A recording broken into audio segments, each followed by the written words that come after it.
രോഗങ്ങൾക്കപ്പുറമായിട്ട് ഈ രോഗങ്ങളെ എങ്ങനെ ക്യൂർ ചെയ്യാം എന്നുള്ളത് ചോദിച്ചാൽ അസുഖം വന്നാൽ ആശുപത്രിയിൽ പോകണം, മരുന്ന് കഴിക്കണം. ഗ്രോസ് ലെവലിലുള്ള കാര്യങ്ങൾ ഹോസ്പിറ്റൽസ്, ഡോക്ടേഴ്സ്, ആയുർവേദമെങ്കിൽ ആയുർവേദം, അലോപ്പതി എങ്കിൽ അലോപ്പതി, നിങ്ങൾക്ക് ഇഷ്ടമുള്ളത് എന്തോ അത്. ഇനി എല്ലാ പ്ലാസിബോ എഫക്റ്റ് വർക്ക് ചെയ്യുന്നതാണെങ്കിൽ അങ്ങനെ. ഇനി അസുഖം കഴിച്ചിട്ട് ആ ഡോക്ടർ ചികിത്സിച്ചുകൊണ്ടാണ് എനിക്ക് അസുഖം വന്നതെന്ന് വിചാരിക്കുന്ന നാസിബോ എഫക്റ്റ് ആണെങ്കിൽ അത് അങ്ങനെ. എന്താണെന്ന് വെച്ച് കഴിഞ്ഞ് കഴിഞ്ഞാൽ നിങ്ങളുടെ വ്യക്തിപരമായ ഇഷ്ടം എന്താണോ, ഏത് ഹോസ്പിറ്റലിൽ പോയാലാണോ, ഏത് ഡോക്ടറെ കണ്ടാലാണോ നിങ്ങൾക്ക് അസുഖം മാറുന്നതെന്ന് തോന്നുക, അവിടെ തന്നെ പോവുക. അത് ഗ്രോസ് ലെവലിലുള്ള കാര്യങ്ങളാണ്.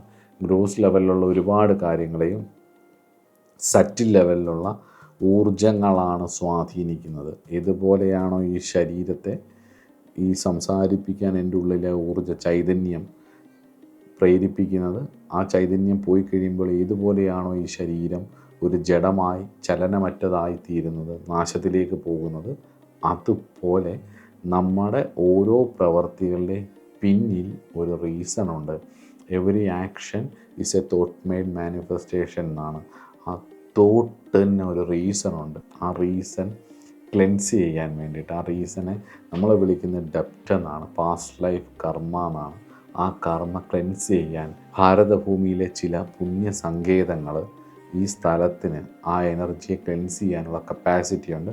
ആ ക്ഷേത്രങ്ങൾ, അതുകൊണ്ട് അത് ക്ഷയിപ്പിക്കുന്നത് എന്നൊരു അർത്ഥവും കൂടി ക്ഷേത്രത്തിനുണ്ട്. അപ്പം കർമ്മഫലത്തെ ക്ഷയിപ്പിക്കുന്ന സ്ഥലങ്ങളായിട്ടുള്ള ക്ഷേത്രങ്ങളിലേക്ക്